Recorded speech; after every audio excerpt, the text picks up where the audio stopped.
It doesn't take a genius to figure out that there are some very high barriers to entry in the airline industry.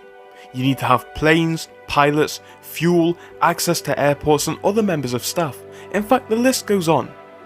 But with established competitors, it's even harder to find your footing in the airline industry these days. But despite the hurdles that they face, there's one business model which has succeeded time and time again, and that is the budget airline.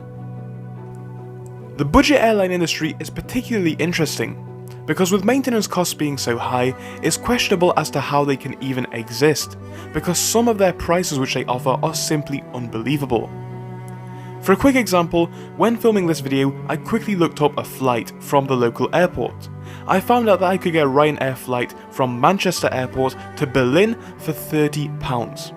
Now, to highlight how very cheap this is, it would cost me more to get to Manchester Airport in a taxi before even booking the flight.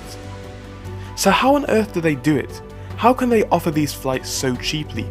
Well, let's have a look at the marvel of the budget airline industry.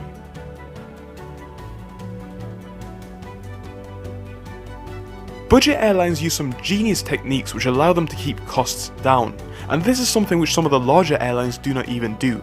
The thing about budget airlines is that they need to be hyper efficient in order to remain profitable. And for this reason, any hint of luxury is removed from operations, and excess costs are kept to an absolute minimum. And there are many ways to keep these costs low. For instance, most budget airlines fly a single fleet of airliners, and they have one or two types of jets. Now this may seem irrelevant, but this is a sheer work of genius. Let me explain why. First of all, there is the maintenance. Flying similar jets means that if anything on one plane breaks, you're likely to have the part already in stock, meaning that the repairs can be quick and the plane can get back in the air.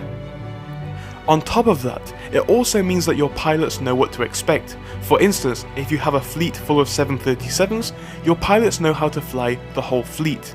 This once more helps to reduce time, both in the airline being down, but also in the pilot learning to fly. And the result of all this is that most of the planes don't spend much time on the ground at all. Every moment that the plane is not in the air is a moment that it is not making money. And to solve this problem, it simply makes sense to reduce downtime as much as possible. But this is not the only way that downtime is kept low.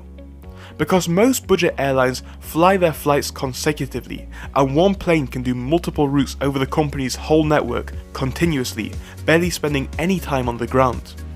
The reduction in wasted time means that there is less money lost for the company, allowing the company to offer the best value for their customers.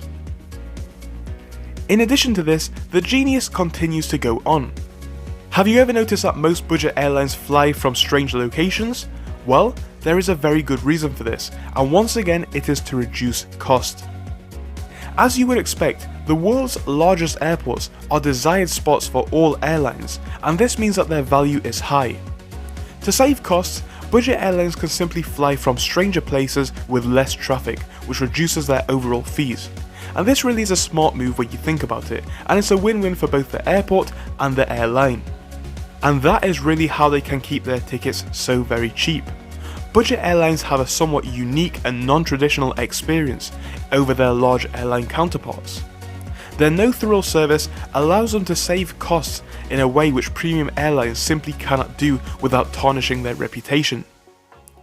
Overall, it could be argued that larger airlines should take a leaf out of the book of some budget airlines, especially in terms of efficiency and time management. So there you have it guys, it's been a really short video, but it has been one that I've been wanting to make for about a month.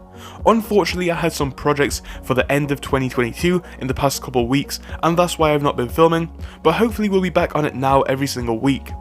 I can't wait to see you guys in our next video and then on into 2023. Thank you so much for watching this one, and I will see you in our next one.